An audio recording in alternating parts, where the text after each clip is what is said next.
Hi everyone, my name is Michael Teske and welcome to my course, Maintaining Deployment Security in Microsoft Azure. I'm an author evangelist at Pluralsight with more than 20 years working in IT operations, with 17 of those years as an IT operations and automation instructor focused mainly in the Microsoft world.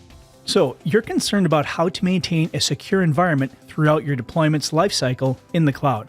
Or maybe you're contemplating shifting to the cloud and need to know how you can build resiliency into your environment so they can withstand maintenance and updates. Or does your cloud service provider do that for you? Well, probably not so much. It's really up to you, the customer or the security engineer, to understand what resources you have at your disposal and how to configure and secure them to meet your needs while implementing and maintaining these resources throughout their lifecycle.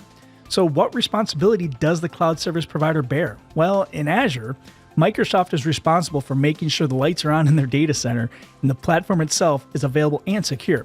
But it's really up to you to deploy your host with resiliency, redundancy, and security in mind. No worries though, Azure has plenty of resources for you to get the job done, and that's where we're going to start.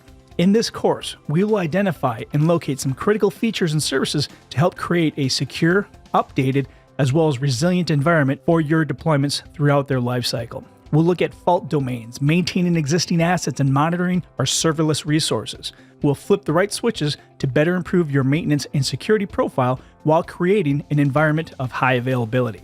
Some of the major topics we'll cover include identifying those resources available to you in Azure.